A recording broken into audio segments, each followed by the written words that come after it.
Chairman साहब, जयंत चौधरी से भी मिले थे आप जी, केंद्रीय मंत्री से, उन्होंने कहा था मुस्कुराते रहिए। जी बिल्कुल, उन्होंने कहा था, मैं थोड़ा उदास था, उन्होंने कहा चेयरमैन साहब मुस्कुराओ और मुस्कुराते रहो, ये कहा था। तो क्या आप मुस्कुराते? मेरा हौसला बढ़ाया था उन्होंने, तो इसलिए मैं मुस्कुरा रहा हूँ। बताओ रोकू क्या? अच्छे लग रहे हैं मुस्कुराते हुए जी। नगर पालिका पहुंचे हो, कोर्ट ने और शासन ने भी जो है आपको बहाल किया है, क्या कहोगे? समर्थकों ने भी जिंदाबाद के नारे लगाए, RLD के भी, आपके भी। भाई देखो, अब क्या कहूँ, अब कोई ऑथेंटिक शिकायत तो है नहीं।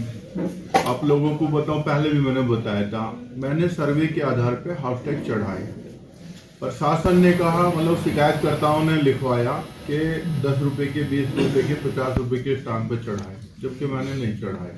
मैंने सर्वे के आधार पे पालिका की आय बढ़ाई, अपनी निजी आय नहीं बढ़ाई। जो भी हाउस टैक्स चढ़ा वो पालिका के खाते में गया। पर शासन को यदि उन पे स्टाम्प ड्यूटी वसूल करनी तो वो उनका राइट है, वो कर सकती है, हमारा राइट नहीं है। हमारा राइट केवल हाउस टैक्स वसूलने का था, हमने वसूला। 2012 से 2017 और 17 से 22 तक 10 साल की 2 योजनाओं में 10 दुकान नामांतरण की बात कही, लेकिन जांचकर्ता भी भूल रहे और कार्रवाई करता भी भूले कि सरफेसी एक्ट है किराएदारी का, पहले रेंट कंट्रोल एक्ट था, उनमें बिल्कुल उनकी परिभाषा में लिखा हुआ, अगर कोई मर गया किराएदार तो हम उससे खाली नहीं करा सकते, उसके जो हेयर्स होंगे, वारिस होंगे, वो किराएदार माने जाएंगे कानूनी रूप से। जब वो कानूनी रूप से किराए माने जाएंगे तो मैं खाली कैसे करा के दूसरों को किराए पे दे सकता हूँ? तो यही बात थी। मैंने उनके आश्रितों के नाम की कोई दुकानें मैंने चढ़ाई नहीं।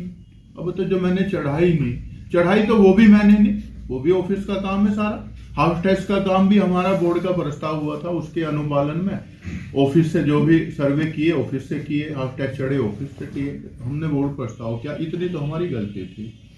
अब ये हमने पालिका की आय बढ़ाई, अब उसमें ठीक है, जो भी जितने आरोप लगाए उनका भी धन्यवाद। और माननीय उच्च न्यायालय ने जो है उसे बिल्कुल गलत माना, माननीय उच्च न्यायालय का भी धन्यवाद, क्योंकि न्याय प्रणाली पे हमें भरोसा है।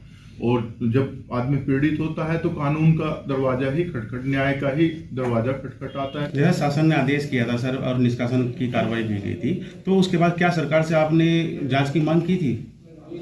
नहीं, मैंने असल में उन्होंने तो हटा दिया, उससे पहले ही मैंने जांच की आदेश मांग की थी, मेल किया था, तो मैंने अपना जवाब दिया। तभी मैंने कहा था मुझे पर्सनली सुना जा, और जो ये जांच आई है ये दबाव में की गई है, ये न्यायिक रूप से नहीं की गई, ये दबाव में, राजनीतिक दबाव के कारण की गई है।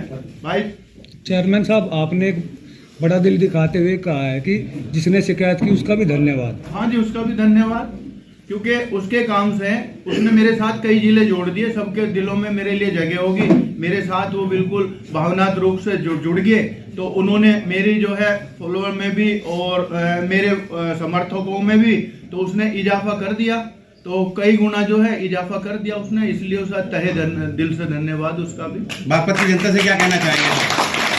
बागपत की जनता हिंदू मुस्लिम नहीं देखती, बागपत की जनता कभी धार्मिक और राजनीतिक वो नहीं देखती कि दुश्मनी के नजरिए से नहीं देखती। कुछ लोग हर जगह होते हैं, लेकिन हमारी जनता बहुत अच्छी है, और ये आज भी यहाँ हिंदू मुस्लिम के आधार पर चुनाव नहीं करती।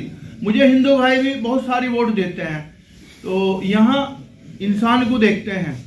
अच्छा, वे भी शिकायतकर्ता को भी सब जानते हैं, मुझे भी जानते हैं, तो ऐसे सब लोकल में सबको जानते हैं। तो मैं जनता को ये कहूँगा, जनता की आंखें बिल्कुल क्लीन है और जनता जानती है कि कौन आदमी कैसा, तो वे चूक नहीं करते। उन्होंने यदि मुझे चुना, मेरे पे भरोसा किया, तो जनता का भी धन्यवाद और फिर दोबारा से धन्यवाद, क्योंकि सबने मेरा सहयोग किया, भले ही सोशल मीडिया के थ्रू किया।